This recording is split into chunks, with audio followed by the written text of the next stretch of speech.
প্রিয় মুসলিম এবং অমুসলিম ভাই ও বোনেরা, আসসালামু আলাইকুম ওয়া রাহমাতুল্লাহি ওয়া বারাকাতুহু। আল্লাহর দয়া, শান্তি ও রহমত আপনাদের সবার উপরে বর্ষিত হোক।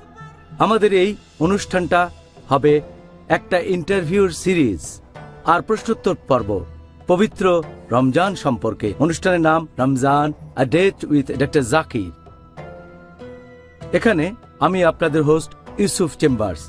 আর এই অনুষ্ঠানে আমি ডাক্তার জাকির নায়েকের ইন্টারভিউ নেব এবং দর্শকদের পাঠানো প্রশ্নগুলো করব পবিত্র রমজানের বিভিন্ন গুরুত্বপূর্ণ বিষয় নিয়ে। রমজান এই মাসের ব্যাপারে আমার নিজের একটা আবেগ জড়িয়ে আছে। 16 বছর আগের কথা, তার আগে প্রায় 10 বছর অন্ধের মতো খুঁজেছি। এই সময় মুসলিমদের দেখলাম যে তারা আল্লাহর ইবাদতে মগ্ন থাকে, বিশেষ করে এই পবিত্র মাস রমজানে। তার আগে আমি 10 বছর খুঁজে বেরিয়েছি। আমি পালন করেছি খ্রিস্টান ধর্ম, হিন্দুইজম, জৈন ধর্ম, বস্তুবাদ, সোশ্যালিজম, এরকম আরো অনেক ইজম। আর সেগুলোর নাম যদি বলি আপনারা হয়তো সেগুলো চিনতেও পারবেন না। সুবহানাল্লাহ। তারপর আপনারা দেখবেন যে এই পবিত্র রমজান মাসে আল্লাহ মানুষের জন্য সর্বশেষ ও চূড়ান্ত আসমানি কিতাব নাজিল করেন, পবিত্র কোরআন। আর সেই পবিত্র কোরআন এখনো আমাদের সাথেই রয়েছে।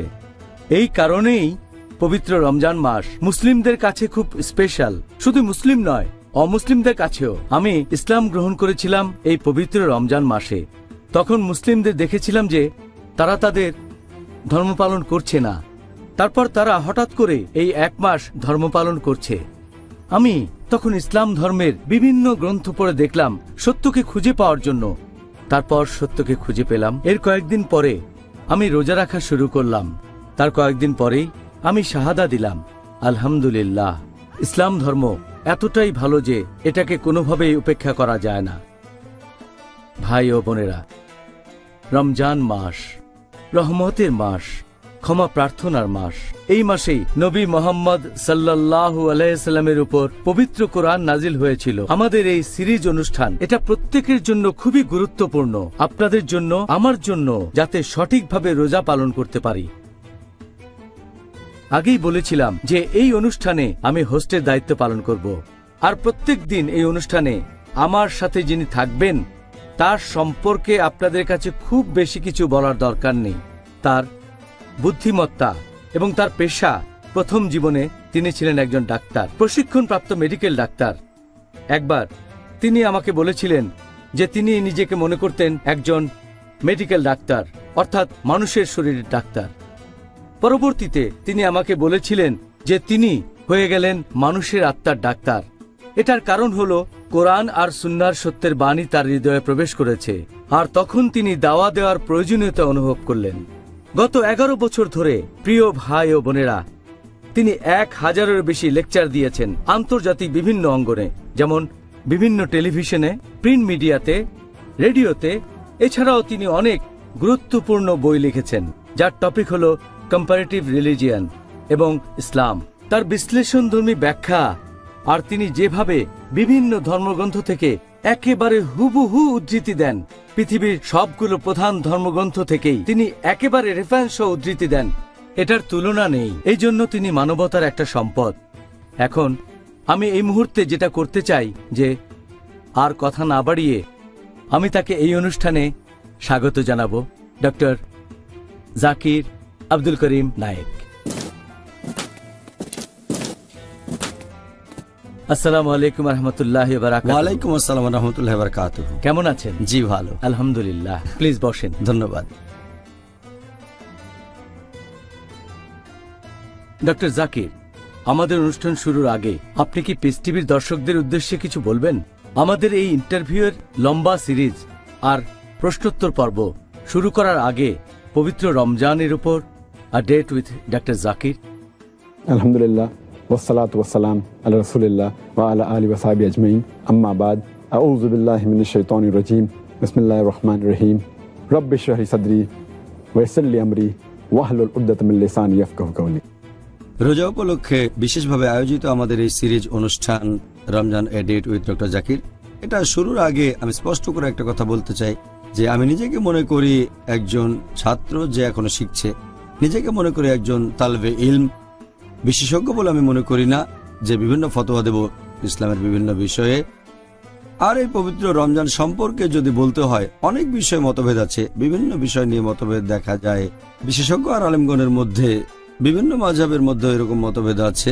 পবিত্র কোরআনে রমজান মাসের কথা সরাসরি উল্লেখ করা হয়েছে মাত্র 4টা আয়াতে। সূরা বাকারা অধ্যায় 2 আয়াত 183, আয়াত নাম্বার 184, আয়াত 185, তারপর 187। পরোক্ষভাবে আরো কয়েকটা আয়াতে আছে, তবে প্রত্যক্ষভাবে 4টা আয়াতে। তাই বেশিরভাগ নিয়মের ভিত্তি হলো হাদিস।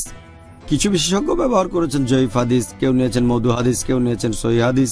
আমি এখানে যে উত্তরগুলো দেব সেটা বেশ কয়েকজন বিশেষজ্ঞের দৃষ্টিভঙ্গি অনুযায়ী।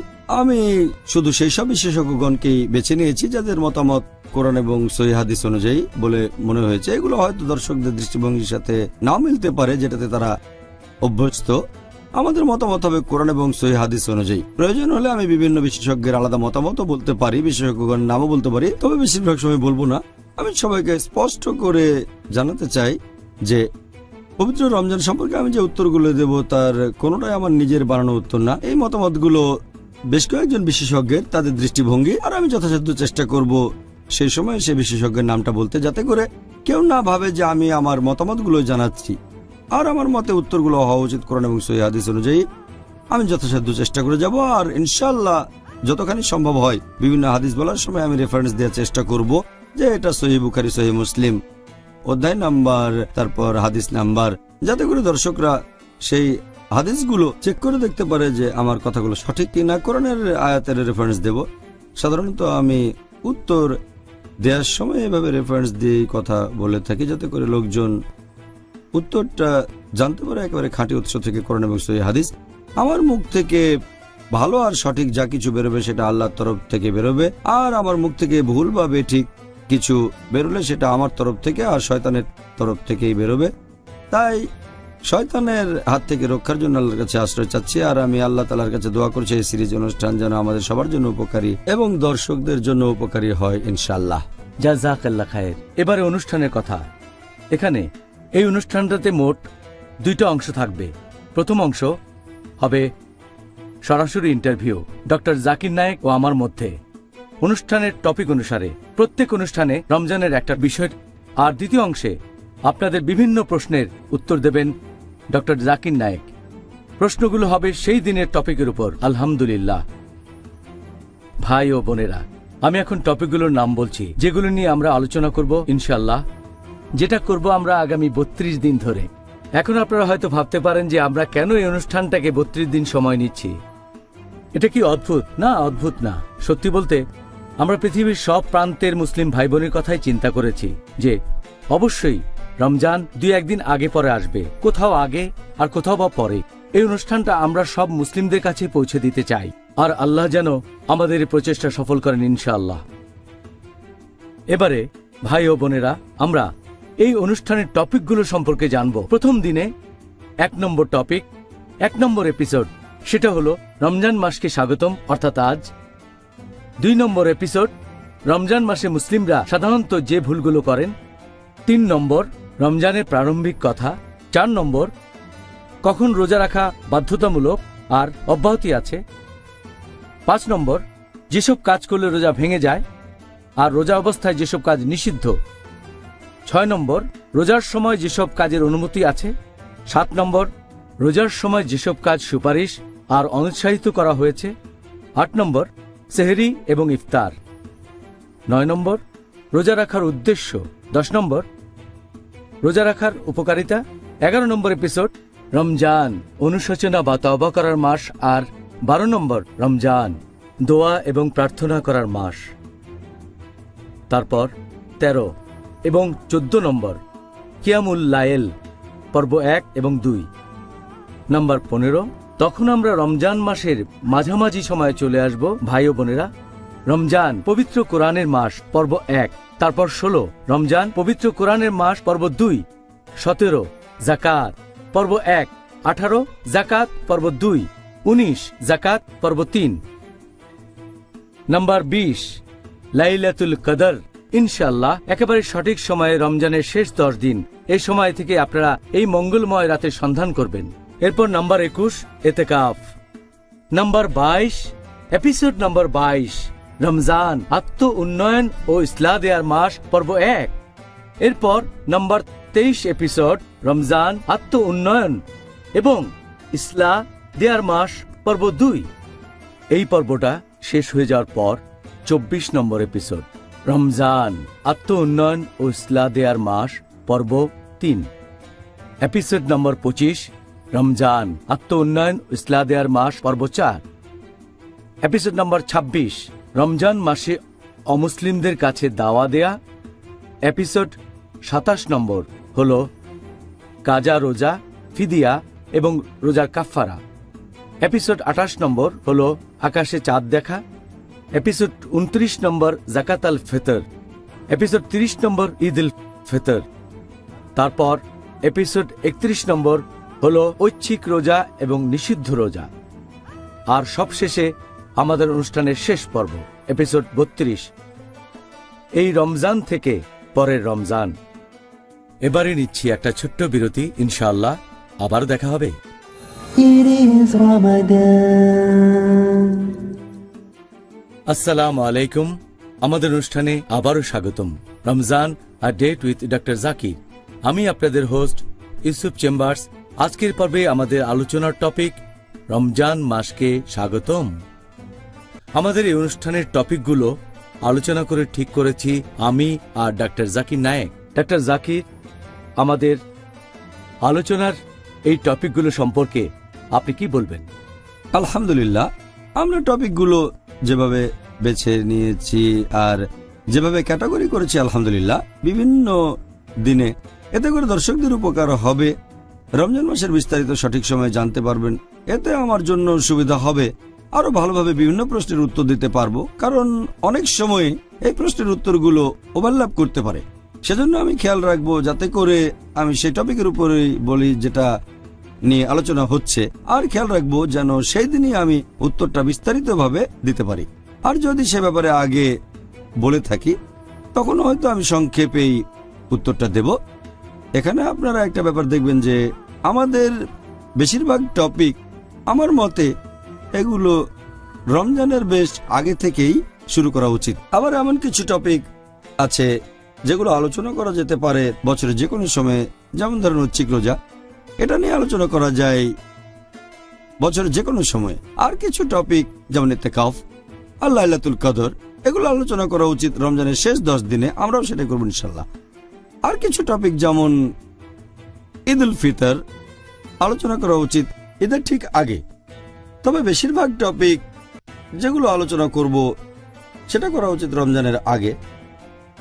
যেমন ধরেন আমরা আলোচনা করব ইফতার এবং সেহর 8 নম্বর পর্বে। তারপর আলোচনা করব যেসব কাজ করলে একজনের রোজা ভেঙে যায় সেটা 5 নম্বর পর্বে। এদিকে আমরা কিন্তু রোজা রাখা শুরু করব রমজানের প্রথম দিন থেকে, এটার কোনো মানে হয় না। সেজন্য অনুষ্ঠানটা আরো আগে করা উচিত, অন্তত পক্ষে রমজান মাস শুরু হওয়ার 3 বা 4 সপ্তাহ আগে থেকেই। তবে আমি মানছি যে আমরা রমজানের প্রথম দিন থেকেই শুরু করছি, তার কারণ বেশিরভাগ মুসলিম ইসলামিক অনুষ্ঠান দেখে থাকে এই পবিত্র রমজান মাসে, অন্য মাসে বেশি দেখে না। রমজান মাসে মুসলিম দর্শকের সংখ্যা অনেক বেশি হয়ে থাকে, তাই আলহামদুলিল্লাহ পয়লা রমজানই শুরু করাটা ঠিক হয়েছে। তবে এটা আবারও কয়েক মাস পরে দেখানো উচিত, যাতে করে দর্শকরা পরের রমজানের জন্য প্রস্তুত হতে পারেন। মাশাআল্লাহ, এই অনুষ্ঠানের টপিকগুলো ডক্টর জাকির, এগুলো আপনি নিজে বিভিন্ন যুক্তি আর বৈজ্ঞানিক কারণ দেখিয়ে বেছে নিয়েছেন। আমি একটা পদক্ষেপের বেশ প্রশংসা করব, সেটা হলো অনুষ্ঠানের শুরুতে আমরা একটা পর্ব জুড়ে দিয়েছি রমজান মাসকে স্বাগতম। এটা খুবই লজিক্যাল, কারণ প্রথম দিনে সঠিকভাবে রোজা পালন করার ব্যাপারে সবাই যথেষ্ট মনোযোগী হবে। আশা করি দর্শকদের জন্য পর্বটা যথেষ্ট উপকারী হবে। দ্বিতীয় টপিক, মুসলিমরা এই মাসে সাধারণত যেসব ভুলগুলো করে থাকে, এটা দ্বিতীয় দিনে, তাহলে প্রথম 2 দিনকে হেলথ ওয়ার্নিং বলা যেতে পারে। হ্যাঁ, বলা যায়। আলহামদুলিল্লাহ। আলহামদুলিল্লাহ। এবার আপনাকে প্রশ্ন করা আরম্ভ করি রোজার প্রস্তুতি সম্পর্কে। আমাদের নবী মুহাম্মদ সাল্লাল্লাহু আলাইহি ওয়াসাল্লাম তিনি রমজান মাসকে কিভাবে স্বাগত জানাতেন, রমজান উপলক্ষে কি প্রস্তুতি নিতেন? এরকম একটা হাদিস আছে সহিহ বুখারীতে, খণ্ড নম্বর 3, বুক অফ ফাস্টিং, হাদিস নম্বর 1969। আমাদের নবীর স্ত্রী হযরত আয়েশা রাদিয়াল্লাহু আনহা তিনি বলেছেন যে নবী তিনি রমজান মাস ছাড়া অন্য কোনো মাসেই সবগুলো দিন রোজা থাকতেন না, আর অন্যান্য মাসগুলোর মধ্যে শাবান মাসে তিনি সবচেয়ে বেশি রোজা রাখতেন। তাহলে এই হাদিস থেকে আমরা জানতে পারি যে নবী মুহাম্মদ সাল্লাল্লাহু আলাইহি সাল্লাম পবিত্র রমজান মাসকে স্বাগত জানানোর জন্য তার আগের মাসে অন্যান্য মাসের চেয়ে বেশি রোজা রাখতেন, আর সেটা হচ্ছে শাবান মাস। এভাবে আমাদের নবী রমজান মাসের জন্য প্রস্তুতি নিতেন। এছাড়াও আপনারা দেখবেন আরেকটা সহিহ হাদিস আছে তিরমিজিতে, অধ্যায় নম্বর 50, হাদিস নম্বর 3451। বলা হয়েছে যে তালহা রাদিয়াল্লাহু আনহু তিনি তার বাবার উদ্ধৃতি দিয়ে বলেছেন যে উনার বাবা, তার মানে তালহার দাদা, তিনি বলেছেন যখনই আমাদের নবী নতুন চাঁদ দেখতেন তখনই আল্লাহর কাছে দোয়া করতেন আর বলতেন, হে আল্লাহ, এই মাসে আমাদের রহমত করো। তখন তিনি সেই মাসের নামটা বলতেন, তারপর বলতেন, এই মাসে তুমি আমাদের বিশ্বাসের পথে অটল রাখো। এভাবে আমাদের নবী আল্লাহ সুবহানাহু ওয়া তাআলার কাছে দোয়া করতেন যখনই তিনি নতুন মাসের চাঁদ দেখতেন। শুধু রমজান মাসের নতুন চাঁদ দেখলে যে তিনি এভাবে দোয়া করতেন তা নয়, সব মাসের নতুন চাঁদ দেখলে তিনি এটা করতেন। আর তিনি পবিত্র রমজান মাসে বিশেষভাবে যেটা করতেন সেটা হচ্ছে তিনি এই পবিত্র মাসের আগমনের কথা লোকজনকে জানিয়ে দিতেন। আর এটার উল্লেখ আছে মুসনাদ আহমদে, খণ্ড নম্বর 2, পৃষ্ঠা নম্বর 230, হাদিস নম্বর 7148, যে নবী মুহাম্মদ সাল্লাল্লাহু আলাইহি সাল্লাম তিনি লোকজনকে বলতেন যে তোমরা সবাই শোনো, এই রহমতের মাস এখন তোমাদের সামনে, আর আল্লাহ সুবহানাহু ওয়া তাআলা আদেশ দিয়েছেন যে এই মাসে তোমরা রোজা রাখবে, আর বেহেশতের দরজা এই পবিত্র মাসে খোলা থাকবে, দোজখের দরজা বন্ধ হয়ে যাবে, শয়তানের সময় শেকলে বাঁধা থাকবে, আর এই পবিত্র মাসে একটা রাত থাকবে যেটা 1000 মাসের চেয়েও অনেক উত্তম। যদি কেউ এই মাসে আল্লাহ সুবহানাহু ওয়া তাআলার রহমত থেকে বঞ্চিত হয়ে যায় সে আসলে একজন হতভাগ্য। তাহলে এখানে আমরা জানতে পারলাম যে নবী মুহাম্মদ সাল্লাল্লাহু আলাইহি সাল্লাম কিভাবে এই মাসকে স্বাগত জানাতেন। তিনি তখন লোকজনের কাছে এই পবিত্র মাস আগমনের সুসংবাদটা পৌঁছে দিতেন। মাশাআল্লাহ। এবার আপনার কাছে পরের প্রশ্নটা হচ্ছে, রমজান মাস কাছাকাছি আসলে তখন আমাদের কি করা উচিত? প্রথমে আমরা যেটা করব সেটা হলো আমরা আল্লাহ তাআলাকে ধন্যবাদ জানাবো যে আমরা আরো একবার এই আশীর্বাদের রমজান মাসকে আমাদের সামনে পাচ্ছি। আমরা আল্লাহকে ধন্যবাদ জানাবো তার দয়ার জন্য, আর এ মাসে আমরা ক্ষমা প্রার্থনা করব যাতে করে আমাদের অতীতের সব গুনাহ মাফ করা হয়। আমরা আল্লাহ তাআলাকে ধন্যবাদ জানাবো তিনি যে নিয়ামতগুলো দিয়েছেন সেজন্য, যে রহমত দিয়েছেন, যে ভালোবাসা দিয়েছেন, এটা সবচেয়ে সেরা মাস। আর আল্লাহ তাআলা পবিত্র কোরআনে বলেছেন, সূরা বাকারা অধ্যায় নম্বর 2, আয়াত নম্বর 185, বলা হয়েছে, শাহরু রমজান আল্লাযী উনজিলা ফীহিল কুরআন হুদাল লিন-নাস ওয়া বায়িনাতিন মিনাল হুদা ওয়াল ফুরকান। যার অর্থ হলো এই রমজান মাসে পবিত্র কোরআন অবতীর্ণ হয়েছে মানুষ জাতির পথের দিশারি হিসেবে, সৎপথের স্পষ্ট নিদর্শন এবং সত্য আর মিথ্যার পার্থক্যকারী রূপে। এছাড়াও আল্লাহ তাআলা পবিত্র কোরআনে বলেছেন, সূরা বাকারা অধ্যায় নম্বর 2, আয়াত নম্বর 183, আল্লাহ বলেছেন, ইয়া আইয়ুহাল্লাযীনা আমানু, হে মুমিনগণ, কুতিবা আলাইকুমুস সিয়াম কামা কুতিবা আলাল লাযীনা মিন ক্বাবলিকুম লাআল্লাকুম তাত্তাকুন। অর্থাৎ হে মুমিনগণ, তোমাদের জন্য সিয়ামের বিধান দেওয়া হলো যেমন বিধান তোমাদের পূর্ববর্তীগণকে দেওয়া হয়েছিল, যাতে করে তোমরা শিখতে পারো আত্মসংযম। এখানে আরবি শব্দটা হলো তাত্তাকুন, এটা তাকওয়ার সমার্থক, যাতে করে তোমরা আল্লাহ তাআলাকে মেনে চলো, যাতে শিখতে পারো ধার্মিকতা, শিখতে পারো ন্যায়নিষ্ঠতা। তাহলে এই মাসে একজন মানুষ আরো বেশি ন্যায়নিষ্ঠ হতে পারে। এই পবিত্র মাসে আমাদের তাকওয়া সর্বোচ্চ স্তরে থাকতে পারে। আর এই রমজান মাসকে বলা যায় আমাদের জন্য একটা অ্যানুয়াল ট্রেনিং।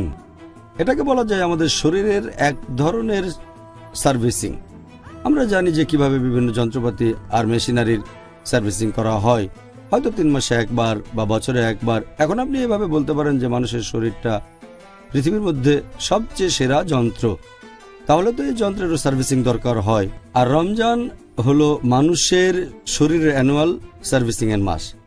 এই হলো মানুষ জাতির জন্য আধ্যাত্মিক আর নৈতিক ট্রেনিং এর মাস। এভাবে আমাদের শরীর, মন এবং আত্মা বিশুদ্ধ হয়ে যাচ্ছে। এই পবিত্র মাসে আমরা আমাদের তাকওয়া বাড়াতে পারি, আমাদের ধৈর্য বাড়াতে পারি, পবিত্র কোরআন থেকে বিভিন্ন উপকারিতা আর দিক নির্দেশনা পেতে পারি। সুবহানাল্লাহ, জাযাকাল্লাহ খায়ের। সুন্দর বলেছেন। পরের প্রশ্ন, রমজান মাস কাছাকাছি আসলে আমাদের যে কাজগুলো করা উচিত সে ব্যাপারে আপনি পিস টিভি দর্শকদের কি উপদেশ দেবেন? আমি উপদেশ দেব যে প্রত্যেক মুসলিম পুরুষ বা নারী এই রমজান মাসে এই ব্যাপারে দৃঢ় সিদ্ধান্ত নেবে যে তারা এই আশীর্বাদের মাসে, রমজান মাসে প্রতিটা দিনই রোজা রাখবে। আর আমরা চেষ্টা করব যাতে এই মাসের সব উপকারিতা নেওয়া যায়। এই আশীর্বাদের মাসে আমরা একটা মিনিটও তুচ্ছ বা সামান্য কাজে ব্যয় করব না। এই মাসে আমরা যতটা পারি আল্লাহ সুবহানাহু ওয়া তাআলাকে স্মরণ করব, আমরা তার কাছে দয়া ভিক্ষা করব, তার কাছে ক্ষমা প্রার্থনা করব। আমরা চেষ্টা করব যাতে তার ভালোবাসা পেতে পারি। আর এই সময়ে বাড়ানোর চেষ্টা করব আমাদের ধার্মিকতা, আমাদের ন্যায়নিষ্ঠতা, আমাদের ধৈর্য। আর আমাদের নবী মুহাম্মদ সাল্লাল্লাহু আলাইহি ওয়াসাল্লাম বলেছেন, সহিহ বুখারী খণ্ড নম্বর 3 বুক অব ফাস্টিং হাদিস নাম্বার 1903, আমাদের নবী মুহাম্মদ সাল্লাল্লাহু আলাইহি ওয়াসাল্লাম বলেছেন, যদি কেউ মিথ্যে কাজ আর মিথ্যে কথা থেকে বিরত না থাকে, আল্লাহ সুবহানাহু ওয়া তাআলা তার খাদ্য গ্রহণ বা পানীয় গ্রহণ থেকে বিরত থাকাটাও দেখবেন না। তার মানে যদি কোনো লোক মিথ্যে কাজ এবং মিথ্যে কথা বলা বাদ না দেয়, আল্লাহ তাহলে তার পানাহারে বিরত থাকাটাকে কোনো গুরুত্ব দেবেন না। তার মানে আপনার রোজাটা গ্রহণযোগ্য হবে না যদি না মিথ্যে কাজ আর মিথ্যে কথা থেকে বিরত থাকেন। আমাদের প্রিয় নবী মুহাম্মদ সাল্লাল্লাহু আলাইহি ওয়াসাল্লাম তিনি আরো বলেছেন, এটাও একটা সহিহ হাদিস যেটা উল্লেখ করা হয়েছে মুসনাদ আহমদে খণ্ড নম্বর 2 পৃষ্ঠা নম্বর 230, হাদিস নাম্বার 7148। এই হাদিসটা এছাড়াও আছে সুনান আল নিসাইতে অধ্যায় নম্বর 5 হাদিস নাম্বার 2106। সেখানে আমাদের নবী মুহাম্মদ সাল্লাল্লাহু আলাইহি ওয়াসাল্লাম বলেছেন, সবাই শোনো, রহমতের মাস রমজান তোমাদের সামনে। আল্লাহ তাআলা আদেশ দিয়েছেন যে এই মাসে তোমরা রোজা রাখবে, আর বেহেশতের দরজা খোলা অবস্থায় থাকবে এই পবিত্র মাসে, এবং দোজখের দরজা বন্ধ থাকবে। শয়তান এই সময়ে শেকলে বাঁধা থাকবে। এই মাসে একটা রাত আছে যেটা 1000 মাসের চেয়েও অনেক উত্তম। যদি কেউ এই মাসে আল্লাহর রহমত থেকে বঞ্চিত হয়, সে আসলে একজন হতভাগ্য। তাই আমাদের মনস্থির করতে হবে যে আমরা এই মাসের উপকারিতাগুলো সব নেব। আমাদের নবী মুহাম্মদ সাল্লাল্লাহু আলাইহি ওয়াসাল্লাম বলেছেন, এটা উল্লেখ আছে সহিহ বুখারীতে খণ্ড নম্বর 3 বুক অব ফাস্টিং হাদিস নাম্বার 1901।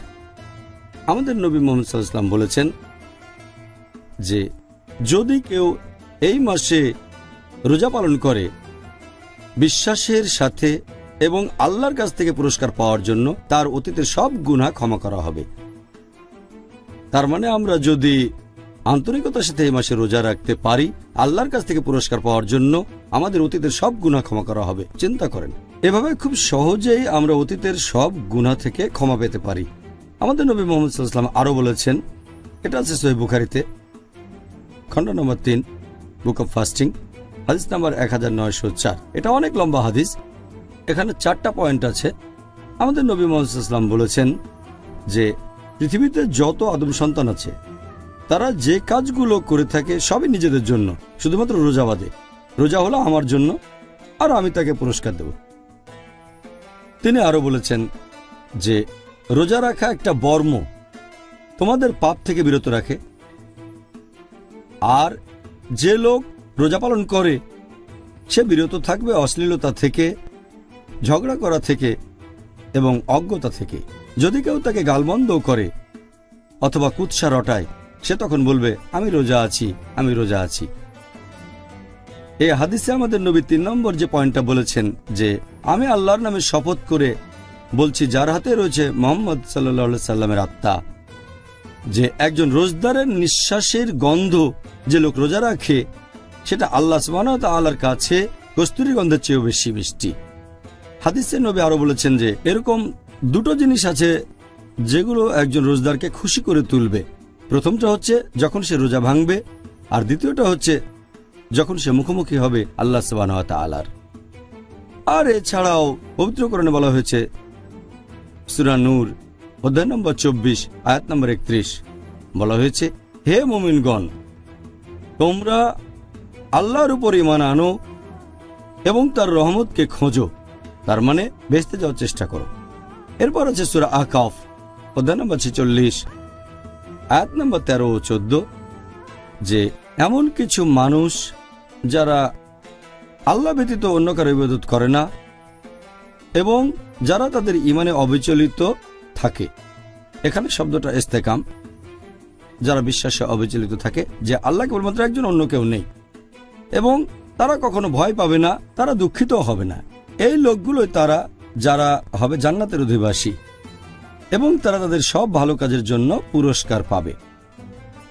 তাই আমি দর্শকদের উপদেশ দেব, এই মাসটাকে তারা পুরোপুরি কাজে লাগাবে। এ সময় তুচ্ছ জাগতিক ব্যাপারে সময় নষ্ট করবে না, সময় ব্যয় করবে আল্লাহ তাআলার ইবাদত করে, আল্লাহকে স্মরণ করে এবং তার কাছে ক্ষমা প্রার্থনা করে। মাশাআল্লাহ। তো ভাই ও বোনেরা, এবারে নিচ্ছি একটা ছোট্ট বিরতি। ইনশাআল্লাহ আবার দেখা হবে। It is Ramadan. আসসালামু আলাইকুম। আমাদের অনুষ্ঠানে আবারও স্বাগতম। রমজান আর ডেট উইথ ডক্টর জাকির। আমি আপনাদের হোস্ট ইউসুফ চেম্বার্স। আজকের পর্বে আমাদের আলোচনার টপিক রমজান মাসকে স্বাগতম। এবার পরের প্রশ্নটা হচ্ছে, আপনি একটু আগেই এ ব্যাপারে কয়েকটা সুন্দর হাদিসের কথা উল্লেখ করলেন, তবে ঠিক কোন কারণে রমজান মাসকে ক্ষমা প্রার্থনা বা তওবা করার মাস বলা হয়, আর এটা বলা হয় কেন? হ্যাঁ, এই ব্যাপারে আমি আগেও বলেছি যে আমাদের নবী মুহাম্মদ সাল্লাল্লাহু আলাইহি ওয়াসাল্লাম বলেছেন, এটা একটা সহিহ হাদিস আছে সহিহ বুখারীতে, খণ্ড নম্বর 3 বুক অফ ফাস্টিং, হাদিস নম্বর 1901। আমাদের নবী মুহাম্মদ সাল্লাল্লাহু আলাইহি ওয়াসাল্লাম বলেছেন, যদি কেউ পবিত্র রমজান মাসে রোজা রাখে সঠিক নিয়তের সাথে, ঈমানের সাথে, আল্লাহ সুবহানাহু ওয়া তাআলার কাছ থেকে পুরস্কার লাভের আশায় তার অতীতের সব গুনাহ ক্ষমা করা হবে। এই কথাটা আবারও বলা হয়েছে মাসনাদ আহমেদে, খণ্ড নম্বর 3 হাদিস নম্বর 11524। সেখানে বলা হয়েছে, যদি কোনো লোক এই পবিত্র রমজান মাসে রোজা রাখে সঠিক নিয়তের সাথে, আল্লাহ সুবহানাহু ওয়া তাআলার কাছ থেকে পুরস্কার লাভের আশায়, তার অতীতের সব গুনাহ ক্ষমা করে দেয়া হবে। এছাড়া আর উল্লেখ আছে, এটা আছে সহিহ মুসলিমে, খণ্ড নাম্বার 1 হাদিস নাম্বার 450। আমাদের নবী মুহাম্মদ সাল্লাল্লাহু আলাইহি ওয়াসাল্লাম বলেছেন যে 5 ওয়াক্ত নামাজের মধ্যবর্তী সময়টা 2 জুম্মা এবং 1 রমজান থেকে আরেক রমজান, এই সময়টাতে তোমাদের গুনাহ ক্ষমা করা হবে। এই সময়টাতে তোমাদের সব পাপ ক্ষমা করা হতে পারে। আমাদের প্রিয় নবী মুহাম্মদ সাল্লাল্লাহু আলাইহি ওয়াসাল্লাম আরো বলেছেন, এটা উল্লেখ আছে সহিহ মুসলিম, খণ্ড নম্বর 4 বুক অব তাওবা, হাদিস নাম্বার 6644। আমাদের প্রিয় নবী মুহাম্মদ সাল্লাল্লাহু আলাইহি ওয়াসাল্লাম বলেছেন যে আল্লাহ সুবহানাহু ওয়া তাআলা রাতের বেলায় কেউ যদি ক্ষমা প্রার্থনা করে থাকে, আল্লাহ তখন তার দিনের বেলায় করা পাপগুলো ক্ষমা করে দেন। আর আল্লাহ সুবহানাহু ওয়া তাআলা দিনের বেলায় কেউ ক্ষমা প্রার্থনা করলে তার সেই পাপগুলো ক্ষমা করে দেন যেগুলো করেছে রাতের বেলায়। তাই এটা হলো ক্ষমা প্রার্থনার জন্য সেরা একটা মাস, এই পবিত্র রমজান মাস। এই মাসে সহজে নিজের পাপগুলো থেকে ক্ষমা পেতে পারেন, কারণ বেহেশতের দরজা এ সময় খোলা থাকে, দোজখের দরজা বন্ধ থাকে। সেজন্য রমজানকে বলা হয় ক্ষমার মাস। আল্লাহু আকবার। এই কারণে সবাই এই মাসে ইবাদতে মগ্ন থাকে। কারণটা তাহলে জানলাম। সুবহানাল্লাহ। ডক্টর জাকির, এই পবিত্র রমজান মাসে মুসলিমদের কি বিশেষ কিছু কাজের প্রতি মনোযোগ দেওয়া উচিত? আর আমরা জানি যে দর্শকরা আপনার কাছ থেকে এটা জেনে দারুণভাবে উপকৃত হবেন যে এই মাসে তাদের কোন কাজটা করা উচিত, আর তারা এখন থেকেই রমজানের জন্য প্ল্যান করতে পারবেন। হ্যাঁ, আমার মতে এটা খুবই ভালো প্রশ্ন, কারণ বেশিরভাগ কাজের কথা আমরা হয়তো বলবো বিভিন্ন আলাদা এপিসোডে। আমি এখানে সংক্ষেপে কয়েকটা গুরুত্বপূর্ণ পয়েন্টের কথা এখন আলোচনা করব, কারণ বিস্তারিত বললে অনেক সময় লেগে যাবে। কয়েকটা গুরুত্বপূর্ণ পয়েন্ট মনে রাখতে হবে। যে 1 নম্বর, সেটা হলো নিয়ত। নিয়ত খুবই গুরুত্বপূর্ণ। রোজার এই নিয়ত হবে শুধুমাত্র আল্লাহ সুবহানাহু ওয়া তাআলার জন্য। কারো রোজা গ্রহণযোগ্য হওয়ার জন্য নিয়ত খুবই গুরুত্বপূর্ণ। নিয়ত এখানে খুবই গুরুত্বপূর্ণ, এটা ছাড়া কারো রোজা গ্রহণযোগ্য হবে না। 2 নম্বর, সেটা হলো রোজা সম্পর্কিত কিছু সুন্নত পালন করা। এই ব্যাপারে কয়েকদিন পরে বিস্তারিত আলোচনা করব। তবে এখানে একটা ব্যাপার বলি যে নবীর একটা গুরুত্বপূর্ণ সুন্নত হচ্ছে যে আমরা আমাদের সাহরি করব যতটা দেরিতে করা সম্ভব, তার মানে ভোর হওয়ার সামান্য একটু আগে, ফজরের নামাজের একটু আগে। আর আমরা আমাদের রোজা ভেঙে ফেলবো, ইফতার করব যত তাড়াতাড়ি সম্ভব, ঠিক সূর্যাস্তের পরপরই। এছাড়াও এই রহমতের মাসে আমরা খুব সাবধানে থাকব, সেই সব কাজগুলো থেকে বিরত থাকব যে কাজগুলো নিষিদ্ধ, যেগুলো হারাম, আর যেসব কাজ মাকরু। এটা আমাদের জন্য সুবর্ণ সুযোগ। যদি কোনো লোকের এমন কোনো অভ্যেস থাকে যেটা শরিয়ার বিরুদ্ধে হতে পারে, যেটা হারাম কাজ অথবা মাকরু কাজ, রমজান এসব কাজ থেকে বিরত থাকা শ্রেষ্ঠ সময়। এই অভ্যেসটা থেকে যাবে আর ইনশাআল্লাহ হয়তো সারা জীবন সেই খারাপ কাজ থেকে বিরত থাকবেন। যেমন ধরেন একজন লোক, সে হয়তো অ্যালকোহল পানে অভ্যস্ত। যদি অ্যালকোহল পান থেকে বিরত থাকেন সূর্যোদয় থেকে শুরু করে সূর্যাস্ত পর্যন্ত, সে তাহলে মদ থেকে বিরত থাকতে পারবে বাকি জীবনটাও। একইভাবে আমরা চেষ্টা করব সেসব কাজ থেকে বিরত থাকতে যে কাজগুলো মাকরু। যেমন ধরেন দাঁড়িয়ে পানি পান করা মাকরু। যদি এমন অভ্যাস থাকে তাহলে একটু চেষ্টা করবেন যেন রমজান মাসে আপনি বসে পানি পান করবেন। এটা আমাদের নবীর সুন্নত। তাহলে আপনারা এই মাসে বিভিন্ন রকম হারাম কাজ থেকে বিরত থাকতে পারেন, যে কাজটা হয়তো আপনি করতেন, অথবা কোনো মাকরু কাজ। এছাড়াও এই পবিত্র রমজান মাসে আপনি আমাদের নবী মুহাম্মদ সাল্লাল্লাহু আলাইহি ওয়াসাল্লামের বিভিন্ন সুন্নত প্রয়োগ করতে পারেন আপনার দৈনন্দিন জীবনে। যেমন ধরেন হয়তো দাড়ি রাখলেন, অনেক মুসলিমই দাড়ি রাখে না। এটা সুন্দর মাস যখন নবীর সুন্নতগুলো মেনে চলতে পারেন। এছাড়াও নবীর সুন্নত বিভিন্ন রকম দোয়া, যখন বাসার ভেতরে ঢুকবেন, টয়লেট থেকে বের হবেন, তারপর কোনো কিছুতে ভ্রমণ করার সময় যে দোয়া করবেন, সুবহানাল্লাযী সাকলানা হাযা ওয়া কুন্না লাহু মুকরিনিন ওয়া ইন্না রাব্বিনা মুনকালিবুন। তাহলে এটা বেশ ভালো সময়। এই সময় যত বেশি সম্ভব নবীর সুন্নত পালন করে চলবেন যাতে সরল পথে থাকতে পারেন। এটা খুবই সুন্দর মাস। এ সময়ে আপনারা চেষ্টা করবেন নামাজ আদায় করার জন্য। শুধুমাত্র 5 ওয়াক্তের নামাজ নয়, এগুলো তো ফরজ, এছাড়াও বেশি করে নফল আর সুন্নত পড়ার চেষ্টা করে যাবেন। যদি জামাতে নামাজ পড়ার অভ্যেস না থাকে তাহলে জামাতে নামাজ পড়বেন, আর যত বেশি সম্ভব মসজিদে যান নামাজের জন্য। এই মাসে আপনারা চেষ্টা করবেন যেন তারাবি মিস না করেন। অনেকে মনে করে, আর কথাও সত্য যে এটা সুন্নত, তবে অনেকে মনে করে যেহেতু এটা সুন্নত তাই মিস করা যেতে পারে। তারাবি খুবই গুরুত্বপূর্ণ একটা সুন্নত, যদিও এটা ফরজ না। তারপরও মুসলিমদের এটা করা উচিত যে যতখানি সম্ভব তারা তারাবির নামাজ পড়বে, কারণ এখানে অনেক রহমত। তাহলে তারাবি অনেক গুরুত্বপূর্ণ, মুসলিমদের এটা মিস করা উচিত না। আর যখন তারাবির নামাজ পড়ব, আমাদের অনেকেই খুব তাড়াতাড়ি করে নামাজ পড়ে, কারণ আমরা কোরআন খতম দিতে চাই। আমাদের অনেকে তারাবির নামাজ পড়ে 100 মাইল স্পিডে একেবারে। আমরা তারাবির নামাজ পড়ব ধৈর্যের সাথে, মাঝারি গতির সাথে, যাতে লোকজন বুঝতে পারে আল্লাহ আমাদের কি আদেশ দিয়েছেন। আর যদি সময় থাকে, যদি সম্ভব হয়, আমাদের ইতিকাফ করা উচিত শেষ 10 দিন। আর ইতিকাফের সময় আমরা মানুষজনের সাথে বেশি মেলামেশা করব না। অনেকে ইতিকাফের সময় মানুষের সাথে মেলামেশা করে থাকে, এতে করে ইতিকাফের উদ্দেশ্যটা পূর্ণ হয় না। এছাড়াও আমরা এই মাসে বেশি করে দোয়া করব, বেশি করে প্রার্থনা করব। এটা হলো দোয়া করার মাস। আর বেশি করে জিকির করব, আল্লাহ তাআলাকে বেশি করে স্মরণ করব এবং তার ইবাদত করব।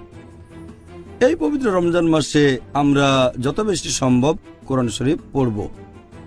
আর কোরআন আরবিতে পড়ার পাশাপাশি যদি আপনি আরবি ভাষা জানেন তাহলে কোনো সমস্যা নেই। যদি আরবি না জানেন তাহলে সেই ভাষায় পবিত্র কোরআনের কোনো অনুবাদ পড়েন যে ভাষাটা সবচেয়ে ভালো বোঝেন।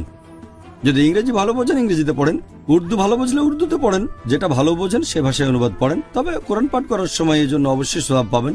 এ সময় কোরআনের অনুবাদটাও পড়তে হবে যাতে করে আল্লাহ সুবহানাহু ওয়া তাআলার নির্দেশগুলো প্রয়োগ করতে পারেন। যদি সম্ভব হয় প্রতি 7 দিনে একবার কোরআন পাঠ করেন, অথবা প্রত্যেক দিন অন্তত 1 পারা কোরআন পড়েন, তাহলে এই রমজান মাসে অন্ততপক্ষে একবার পবিত্র কোরআন খতম দিতে পারবেন। এই মাসে যত বেশি সম্ভব আপনারা হাদিস পাঠ করবেন, তবে খেয়াল রাখবেন যেন সহিহ হাদিস পাঠ করেন। আর হাদিসের উপরে সবচেয়ে ভালো গ্রন্থ হচ্ছে সহিহ আল বুখারী, তারপর সহিহ মুসলিম। অন্যান্য কুতুবে সিত্তাও পড়ে দেখতে পারেন, তবে যেন সহিহ হয়। এছাড়াও নবী মুহাম্মদ সাল্লাল্লাহু আলাইহি ওয়াসাল্লামের জীবনীর উপরে বই পড়েন। এরপর দেখবেন যদি আপনারা জাকাত না দেন তাহলে জাকাত আদায় করবেন, কারণ এটা বাধ্যতামূলক দান। প্রত্যেক ধনী লোক যাদের সঞ্চয় নিসাব লেভেলের উপরে 85 গ্রাম স্বর্ণের চেয়ে বেশি, তাহলে সে তার সঞ্চয় থেকে 2.5% প্রতি হিজরি বছরে জাকাত হিসেবে দান করবে, জাকাত দেবেন। আর অনেক মানুষ তারা সঠিকভাবে জাকাতের হিসেব করে না। এখানে খেয়াল রাখবেন যাতে জাকাতটা সঠিকভাবে হিসাব করেন। আর কম দেওয়ার চেয়ে বেশি দেওয়াটা অনেক বেশি ভালো, তাই সঠিকভাবে হিসাব করেন। খেয়াল রাখবেন যেন জাকাত দেয়া হয়। এই রমজান মাস হচ্ছে উদারতার মাস, এটা সাদকার মাস। এই মাসে বেশি বেশি দান করবেন আপনারা। আর এটা ছাড়াও আপনাদের খেয়াল রাখতে হবে যে এই পবিত্র মাসে আমরা হাসি খুশি থাকব। মুসলিমদের অনেকেই এ সময় দেখায় ম্লান, দেখায় মনমরা। আমরা এই সময় হাসি খুশি থাকব। আর আমাদের পরিবারকে বেশি করে সময় দেব। অনেক সময় পরিবারকে অবহেলা করি, এ সময় খেয়াল রাখবো যাতে পরিবারকে বেশি সময় দিতে পারি আর এই সবগুলো কাজ করতে পারি একসাথে। এছাড়াও আমরা হুসনে সুলুক করব অন্যান্য লোকজনের সাথে। তার মানে এ সময় অন্য মানুষের সাথে কথা বলবো আমরা দয়ার সাথে, ভালোবাসা দিয়ে, যত্নের সাথে। যদি তারা কোনো ভুল করে তাহলে ক্ষমা করে দেব, যেহেতু এটা ক্ষমার মাস। আপনি কারো কাছে ভুল করে থাকলে তার কাছে ক্ষমা চাইবেন। আশেপাশের মানুষের সাথে মেলামেশা করবেন ভালোবাসা আর যত্নের সাথে। এছাড়াও করব তাফাক্কুর, তার মানে বিভিন্ন জিনিস বিবেচনা করা। খেয়াল রাখবেন যেন রমজান মাস নিয়ে আপনার প্ল্যানটা সঠিক হয়। আর খেয়াল রাখবেন যেন সময় নষ্ট না করেন, 1 মিনিটও না, এমনকি সেকেন্ডও না। এটা হলো অর্জন করার মাস। আর এছাড়াও এই রমজান হলো আত্মোন্নয়নের জন্য সবচেয়ে সেরা মাস। এছাড়াও আমরা চেষ্টা করব যেন এই মাসে ইসলাহ দিতে পারি অন্যান্য মুসলিম ভাই বোনদের কাছে। এটা দাওয়া দেওয়ার জন্য সেরা মাস, তার মানে অমুসলিমদের কাছে ইসলামের বাণী পৌঁছে দেয়া। তাই আমি মুসলিম ভাই বোনদের অনুরোধ করব যে আপনারা সঠিকভাবে এই মাসের প্ল্যানটা করবেন আর খেয়াল রাখবেন যেন এই মাসের প্রত্যেকটা সেকেন্ডকে কাজে লাগাতে পারেন। আমিন। তো ভাই ও বোনেরা, এবারে নিচ্ছি একটা ছোট্ট বিরতি। ইনশাআল্লাহ আবার দেখা হবে। It is Ramadan. আসসালামু আলাইকুম। আমাদের অনুষ্ঠানে আবারও স্বাগতম। Ramzan a date with doctor Zakir. আমি আপনাদের হোস্ট ইউসুফ চেম্বার্স। আজকের পর্বে আমাদের আলোচনার টপিক রমজান মাসকে স্বাগতম। ডক্টর জাকির, তাহলে এই রমজান মাস হলো আমাদের জন্য একটা সুযোগ। এই মাসে আমরা অনেক সুযোগ পেতে পারি। এখন আমাদের এই কাজগুলো আল্লাহ তাআলার কাছে গ্রহণযোগ্য হতে গেলে তার শর্তগুলো কি কি? এখানে প্রধান দুটো শর্ত হচ্ছে, 1 নম্বর সেটা নিয়ত। এটা করবেন শুধু আল্লাহর জন্য, অন্য কারোর জন্য না। আপনারা যে কাজগুলো করবেন সেগুলো করবেন শুধু আল্লাহর জন্য, অন্য কারোর জন্য না। এটা খুবই গুরুত্বপূর্ণ। এই শর্ত পূরণ না হলে সব কাজই বিফলে চলে যাবে। আল্লাহ সুবহানাহু ওয়া তাআলা পবিত্র কোরআনে বলেছেন, সূরা বাইয়িনা অধ্যায় নম্বর 98 আয়াত নম্বর 5, বলা হয়েছে যে তোমরা শুধুমাত্র আল্লাহ সুবহানাহু ওয়া তাআলার ইবাদত করবে। এটা করবে শুধু তার জন্য, অন্য কারোর জন্য না। এছাড়া উল্লেখ করা আছে সূরা ইনসান অধ্যায় নম্বর 76 9 নম্বর আয়াত, বলা হয়েছে যে তোমাদের আহার দিয়েছি আল্লাহ সন্তুষ্টি লাভের জন্য, যাতে আল্লাহ সুবহানাহু ওয়া তাআলা খুশি হন। আমরা তোমাদের নিকট থেকে কোনো পুরস্কারও চাই না, কোনো প্রতিদানও চাই না। তার মানে যদি কাউকে খাওয়ান, সেটা করেছেন আল্লাহ সন্তুষ্টি লাভের জন্য, সেটার বদলে কোনো রকম পুরস্কার অথবা প্রতিদান আশা করেননি। এটা খুবই গুরুত্বপূর্ণ ব্যাপার। মনে রাখবেন, আপনার সব কাজ হবে আল্লাহর সন্তুষ্টি লাভের জন্য। এটা খুবই গুরুত্বপূর্ণ ব্যাপার। এছাড়াও আরো উল্লেখ আছে পবিত্র কোরআনে সূরা শুরা অধ্যায় নম্বর 42 আয়াত নম্বর 20, যদি কেউ আখিরাতের ফসল কামনা করে কোনো কাজ করে থাকে, আল্লাহ সুবহানাহু ওয়া তাআলা তার পুরস্কার আখিরাতের ফসল বহুগুণে বর্ধিত করে দেন।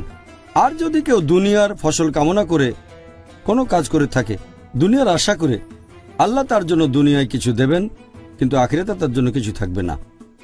আল্লাহ এই কথা আবারও বলেছেন সূরা হুদ অধ্যায় নম্বর 11 আয়াত 15 ও 16 যে যদি কেউ পৃথিবীর জীবন আর তার শোভা কামনা করে অথবা কোনো কাজ করে এই দুনিয়ার খাতিরে, আর এই পৃথিবীর জৌলুস কামনা করে, আল্লাহ সুবহানাহু ওয়া তাআলা এই দুনিয়ায় তাকে কিছু দেবেন, কিন্তু আখিরাতে তার জন্য কিছুই থাকবে না, শুধুমাত্র আগুন ছাড়া। আর তারা যে কাজ করে সেগুলো সব আখিরাতে নিষ্ফল হয়ে যাবে। সেজন্য যাই করেন সেটা হবে আল্লাহ সুবহানাহু ওয়া তাআলার জন্য। আর ইসলাম ধর্মের দ্বিতীয় খলিফা হযরত ওমর রাদিয়াল্লাহু আনহু, এটার উল্লেখ আছে সহিহ বুখারীতে খণ্ড নম্বর 1 হাদিস নম্বর 1। হযরত ওমর রাদিয়াল্লাহু আনহু তিনি বলেছেন যে আমাদের নবী মুহাম্মদ সাল্লাল্লাহু আলাইহি ওয়াসাল্লাম বলেছেন ইন্নামাল আমালু বিন্নিয়া, যার অর্থ তোমাদের কাজের বিচার হবে তোমাদের নিয়ত দিয়ে। আমাদের নবী আরো বলেছেন যে তোমাদের সব কাজের ভিত্তি হলো নিয়ত। যদি কেউ হিজরত করে আল্লাহ এবং রাসূলের জন্য, তাহলে সেটা আল্লাহ আর তার রাসূলের জন্য। আর যদি কেউ হিজরত করে, দেশ ত্যাগ করে জাগতিক সুবিধার জন্য অথবা বিয়ের জন্য, তাহলে সেটা করেছে জাগতিক সুবিধার বিয়ের জন্য। তাই নিয়ত খুবই গুরুত্বপূর্ণ। আর এই কথাটা আরো আছে অন্য আরেকটা হাদিসে, আছে সহিহ মুসলিমে খণ্ড নম্বর 4 হাদিস নম্বর 7114। বলা হয়েছে যে আমাদের প্রিয় নবী মুহাম্মদ সাল্লাল্লাহু আলাইহি ওয়াসাল্লাম বলেছেন যে আল্লাহ সুবহানাহু ওয়া তাআলা বলেছেন যে আমি একাই স্বয়ং সম্পূর্ণ, আমার কোনো সাহায্যকারীর প্রয়োজন নেই। যদি কেউ কোনো কাজ করে অন্যের জন্য পাশাপাশি আমার জন্য, আমি সেটা ত্যাগ করি, কারণ এখানে সে অন্য কাউকে শরীক করেছে। তার মানে কিছু অংশ করেছে আল্লাহর জন্য আর কিছু অংশ অন্যের জন্য। এরকম করতে পারবেন না, করবেন শুধুমাত্র আল্লাহ সুবহানাহু ওয়া তাআলার জন্য, শুধুমাত্র তার জন্য, আর কারোর জন্য না। আল্লাহ তাআলা তার সাথে কাউকে শরীক করাকে পছন্দ করেন না। এটা গুরুত্বপূর্ণ, এটা একটা বেসিক ব্যাপার। আর সেটা হলো নিয়ত। কোনো কাজ গ্রহণযোগ্য হবে এজন্য দ্বিতীয় যে শর্তটা, সেটা হলো আমরা যে কাজ করব সেগুলো হবে শরিয়া অনুযায়ী, সেটা হবে আল্লাহ এবং রাসূলের নির্দেশ অনুযায়ী, সেগুলো হবে কোরআনের শিক্ষা অনুযায়ী এবং নবী মুহাম্মদ সাল্লাল্লাহু আলাইহি ওয়াসাল্লামের শিক্ষা অনুযায়ী। এটা আছে সহিহ মুসলিমে খণ্ড নম্বর 3 হাদিস নম্বর 4267। আমাদের প্রিয় নবী মুহাম্মদ সাল্লাল্লাহু আলাইহি ওয়াসাল্লাম বলেছেন যে যদি তোমার কাজগুলো আমাদের পথ অনুযায়ী না হয়, ইসলাম ধর্ম অনুযায়ী না হয়ে থাকে, কোরআন ও সহিহ হাদিস অনুযায়ী না হয়, তাহলে সেটা বাতিল করা হয়। তার মানে আপনার কাজ গ্রহণযোগ্য হতে গেলে সেটা কোরআন ও সহিহ হাদিস অনুযায়ী হতে হবে। আর এটার উল্লেখ আছে আরেকটা সহিহ হাদিসে আবু দাউদ খণ্ড নম্বর 3 হাদিস নম্বর 4950। আমাদের প্রিয় নবী মুহাম্মদ সাল্লাল্লাহু আলাইহি ওয়াসাল্লাম বলেছেন যে তিনি লোকজনকে বলতেন আমার দৃষ্টান্ত অনুসরণ করো আর খোলাফায়ে রাশিদিনের দৃষ্টান্ত, তার মানে সঠিকভাবে নির্দেশিত খলিফাগণ। যদি তাদের অনুসরণ করেন, তাদের আঁকড়ে ধরেন একেবারে শক্ত করে, তার মানে কঠোরভাবে মেনে চলেন আমাদের নবীর সুন্নত, আমার সুন্নত, নবী বলেছেন তার সুন্নত, তার পথ আর খোলাফায়ে রাশিদিনের দেখানো পথ, মানে সঠিকভাবে নির্দেশিত খলিফাগণ। কোনো কাজ গ্রহণযোগ্য হতে গেলে নিয়ত হবে শুধুমাত্র আল্লাহ সুবহানাহু ওয়া তাআলার জন্য, আর সেটা হবে শরিয়া অনুযায়ী, কোরআন সুন্নাহ অনুযায়ী। সুবহানাল্লাহ, আপনি খুব সুন্দর উত্তর দিয়েছেন, ধন্যবাদ। আলহামদুলিল্লাহ।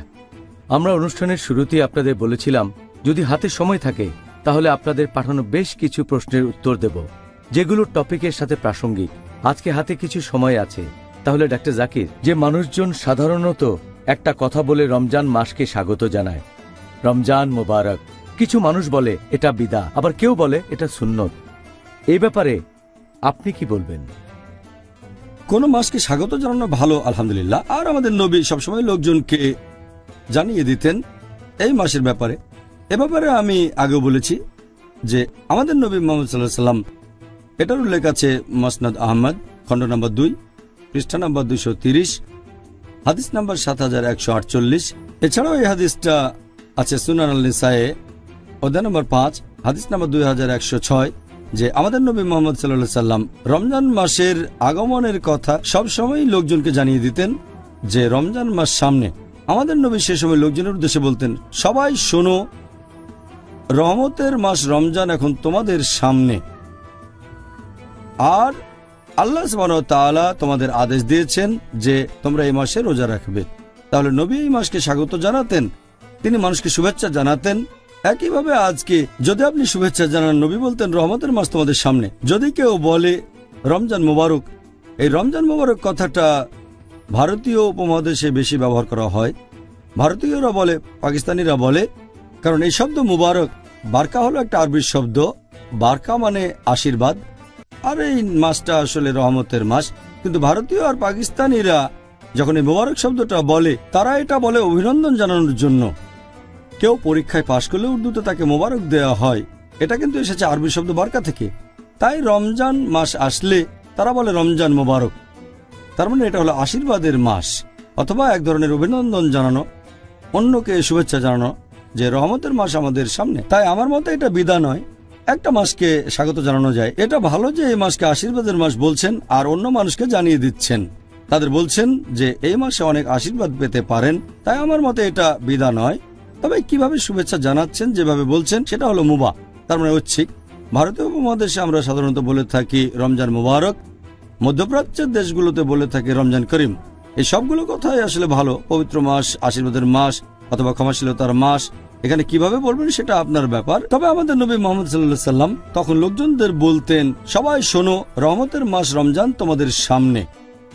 আমার মতে লোকজন সবাইকে শুভেচ্ছা জানাবে, সবাইকে মনে করিয়ে দেবে এই রহমতের মাসের ব্যাপারে। মাশাআল্লাহ, জাযাকাল্লাহ খায়ের ডক্টর জাকির নায়েক। এটাই আজকের অনুষ্ঠানের শেষ প্রশ্ন। হাতে আর সময় নেই, তা না হলে আমরা পিস টিভির দর্শকদের কাছ থেকে পাওয়া সবগুলো প্রশ্নের উত্তর দিতে পারতাম। ভাই ও বোনেরা, জাযাকাল্লাহ খায়ের। আশা করি আপনারাও ডক্টর জাকির নায়েকের উত্তরগুলো উপভোগ করেছেন।